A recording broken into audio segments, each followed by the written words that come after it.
चलिए सबसे पहले आपको बता रहे हैं, महाकुंभ क्षेत्र में योगी कैबिनेट की बैठक हुई। हमने आपको तस्वीर दिखाई, ऐसी ही बैठक चल रही थी और सीएम योगी की अध्यक्षता में यह बैठक हुई है। योगी कैबिनेट के 54 मंत्री यहां मौजूद रहे, उनकी मौजूदगी रही और प्रदेश के हित में कई अहम फैसले, कई निर्णायक फैसले लिए गए हैं। विकास के प्रस्तावों पर प्रयागराज से, संगम नगरी से मोहर लगी है। स्वास्थ्य के क्षेत्र में बड़ा फैसला लिया गया है। इसके अलावा प्रयागराज के विकास पर भी बड़े निर्णय लिए गए हैं। 2 एक्सप्रेसवेज जोड़कर विकास को और रफ्तार दी जाएगी, तेजी लाई जाएगी। यूपी की सुरक्षा पर भी मंथन किया गया है। तो हर फैसला प्रयागराज की धरती से लिया गया है। लेकिन क्या क्या फैसले लिए गए हैं, अब आपके लिए यह भी जानना जरूरी है। सिर्फ 2 एक्सप्रेसवेज की सौगात नहीं है, बल्कि और भी कई सौगातें हैं जो वहीं संगम नगरी से योगी कैबिनेट ने दी है। चलिए जानकारी आपके सामने रख रहे हैं, आपको बता रहे हैं, वाराणसी, प्रयागराज समेत 7 जिलों को धार्मिक क्षेत्र के तौर पर मंजूरी दे दी गई है।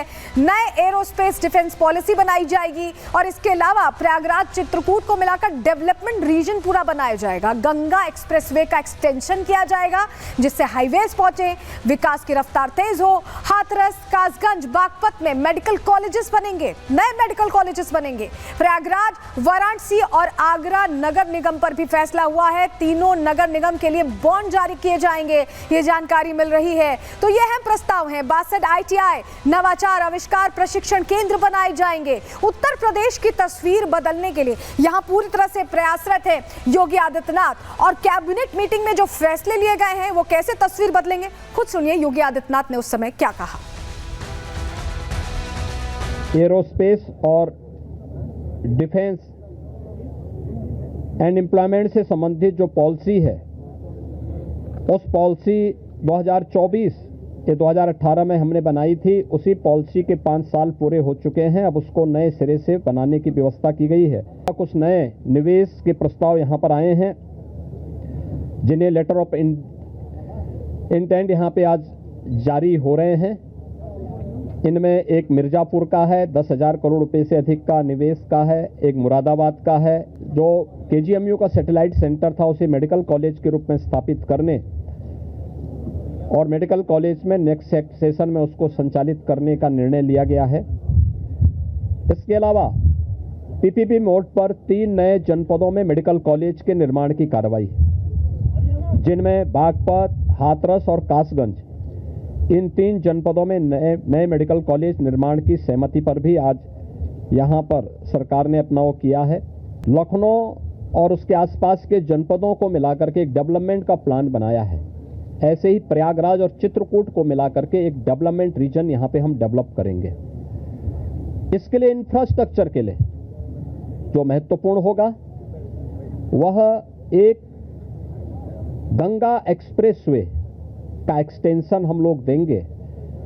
गंगा एक्सप्रेसवे प्रयागराज से मिर्जापुर, मिर्जापुर से भदोई होते हुए संत रविदास नगर होते हुए यह काशी, चंदौली और गाजीपुर में पूर्वांचल एक्सप्रेसवे के साथ जुड़ेगा। इसके अलावा वाराणसी और चंदौली से यही एक्सप्रेसवे सोनभद्र को जोड़ते हुए नेशनल हाईवे के साथ जुड़ेगा। तो पहले कर्म कैसे किया ये तो हमने आपको बता दिया और देखिए धर्म का अनुपालन भी किया गया है। ये देखिए योगी आदित्यनाथ पूरी कैबिनेट के साथ गंगा स्नान कर रहे हैं।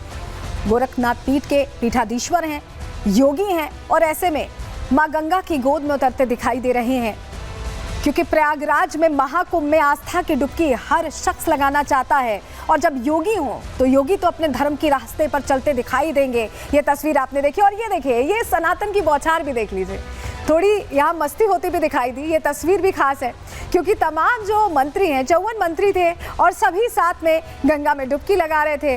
तो वो रंग भी देखने को मिला जहाँ थोड़े हल्के फुल्के अंदाज में योगी आदित्यनाथ दिखाई दिए अपनी कैबिनेट के साथ। हालांकि ऐसा बहुत कम होता है कि इस तरह के मूड में योगी आदित्यनाथ दिखाई दे, लेकिन तस्वीर अपने आप में खास थी। और ये तस्वीर देखिए, पूजा करने के बाद, स्नान ध्यान करने के बाद उन्होंने सोचा कि माँ गंगा की गोद में कुछ देर बैठ जाएं। संगम माँ की गोद में कुछ देर बैठे तो पूरी कैबिनेट उनके साथ यहाँ पर बैठती दिखाई दी और उसके बाद फोटोज भी सबने क्लिक कराई। तो ये अपने आप में बेहद खास और थोड़ी अलग तस्वीर योगी आदित्यनाथ की।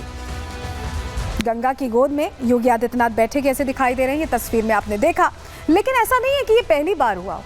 2019 में भी प्रयागराज में जब अर्धकुंभ हुआ था तो मंत्रिमंडल के साथ संगम स्नान किया था योगी आदित्यनाथ ने, और अब 2025 में प्रयागराज महाकुंभ में 54 मंत्रियों के साथ फिर से महाकुंभ में स्नान किया है। तो ये ऐसी तस्वीर पहली नहीं है, ये पहले भी आ चुकी है अर्धकुंभ के दौरान भी, और अब तो महाकुंभ है, 144 साल में आया है, तो इस दिन को और खास बना रहे हैं, इस पूरे वक्त को और खास बना रहे हैं। जरा ये तस्वीर भी देखिए।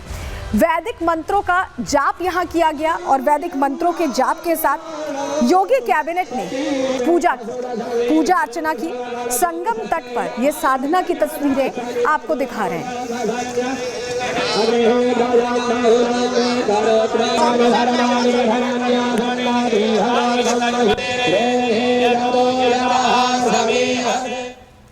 लेकिन ऐसा कैसे हो सकता है कि सनातनी संदेश जा रहा हो, कोई बड़े फैसले लिए जा रहे हो, आध्यात्मिक केंद्र बनाया जा रहा हो प्रयागराज को, वाराणसी को और तमाम जो शहर जुड़ रहे हैं उनको, और विपक्ष को दिक्कत ना हो? तो दिक्कत तो होनी थी, फिर से दिक्कत हुई। हुआ क्या, चलिए जानकारी आपको बता रहे हैं। दरअसल कैबिनेट बैठक पर सपा अध्यक्ष का बयान आ गया। हालांकि महाकुंभ को लेकर लगातार बोलते रहे हैं अखिलेश यादव, अब जो बैठक हुई उस पर भी उन्होंने कहा कि ये राजनीतिक बैठक है। योगी कैबिनेट की बैठक को उन्होंने राजनीतिक बता दिया।